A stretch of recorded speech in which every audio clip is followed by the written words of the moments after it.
What's up everyone, it's Hitman89, hope you're having an awesome day. Just built a new PC, or maybe you already have a sick rig and you're looking for games that'll push it to its limits. Either way, you've come to the right place, cause today I picked the best games to play on a high-end PC. And you can get all of them for cheap on Instant Gaming. No need to wait for Steam sales anymore. You can get all the games you want day one. Are you more into older games? Even better, they're dirt cheap on Instant Gaming. And if you happen to have a console, Game Pass Ultimate codes and PSN gift cards are also available. Instant Gaming is 100% legit, so if you want to save some money on your favorite games, use the link in the description. Alright, let's have a look at the first game on my list. Every time I play Alan Wake 2, I start sweating bullets. And it's not cause of these shitty jump scares, it's cause this game actually turns my PC into a room heater. Oh, and the GPU fans get so loud, I have to put headphones on just to hear the game audio. So Alan Wake 2's got insanely detailed character models and environments, but what takes it to the next level is the full path tracing. Most levels are pretty dark, so you can't see shit,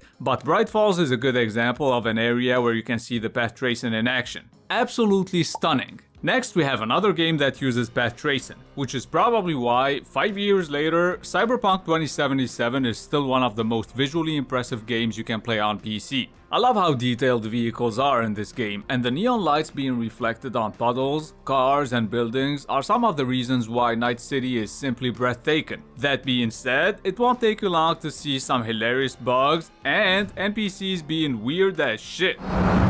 You need to relax. No, you need to relax, you crazy bitch. Anyway, sometimes, even when I'm being chased by cops, I stop for a couple of seconds just to check out the reflections on these puddles. Am I being too much of a graphics whore? Maybe. Let me know if you also do weird shit like that. Next, we have Horizon Forbidden West Complete Edition. And I'm not even a big Horizon fan, but I played this one a lot just because of its insane graphics. It made exploring this world a real joy. Whether you're on the ground, underwater, or in the sky, you can't help but admire the attention to detail in this game. The only thing I don't like here is that it seems like every character is walking around with an invisible spotlight over their head. And although Forbidden West is 3 years old now, it still looks better than most of the latest games we've been getting, even the linear ones. And it's pretty well optimized too. Now let's have a look at the fourth game on my list. Indiana Jones and the Great Circle is one of the rare games I can't max out. And I gotta admit, deep inside, it hurts. By the way, look how photorealistic this old guy looks. If you love games with insanely good graphics, you really have to give this one a shot. Too bad the AI sucks. Non siamo in pericolo, a meno che I morti decidano di tornare per mangiarci.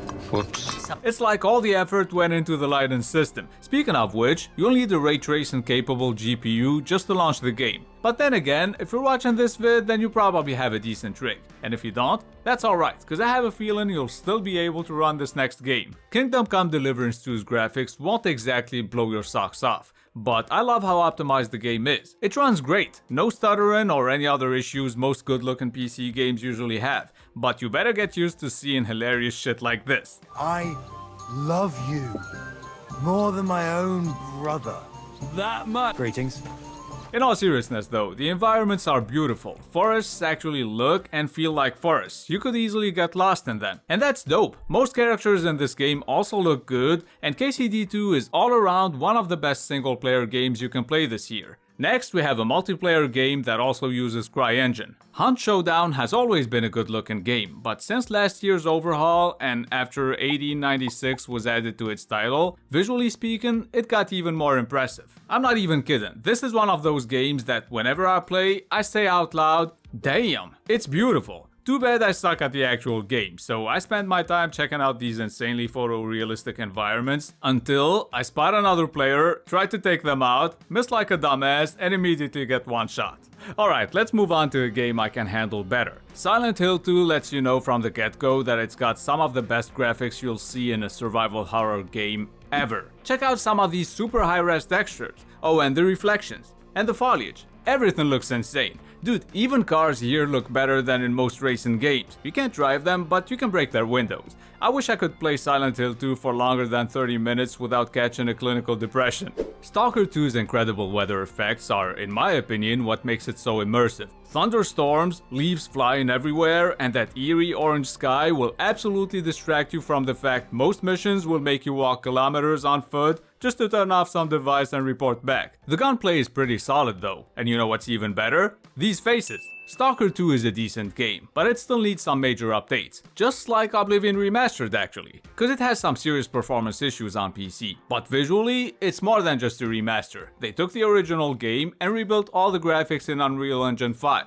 Honestly, it's a dream come true for me, cause I prefer Oblivion over Skyrim, probably cause it's the first Elder Scrolls game I played, I don't know. But getting out of Oblivion's goofiness with these sick graphics is awesome. Last but not least, Doom: The Dark Ages just received its PC exclusive path tracing update. I mean, the game already looked decent at launch, but did it blow me away? Not really. It's hella fun though. Anyway, the second I turned on path tracing, I kissed half my frame rate goodbye. Don't get me wrong though, I think it's worth it, cause in case you forgot, I'm still a graphics whore and it makes the game look significantly better. Now I tried to only have decent games on this list, cause what's the point of having the best graphics ever if the game itself isn't worth playing, right? But if you don't care, then the honorable mentions section of this vid is for you. Hellblade 2 is hands down one of the best looking games ever, but the gameplay sucks. I didn't enjoy walking forward all the time and fighting enemies through a hidden QTE system. It felt more like a tech demo than an actual game. Avatar: Frontiers of Pandora and Assassin's Creed Shadows are also two good looking games that I stopped playing after like 4 or 5 hours. And those are the best games to play if you want to push your PC to its limits. If you think I missed any good ones, let me know in the comments. Now let's see who are the 3 lucky motherfuckers who won themselves a Steam copy of Tainted Grail: The Fall of Avalon.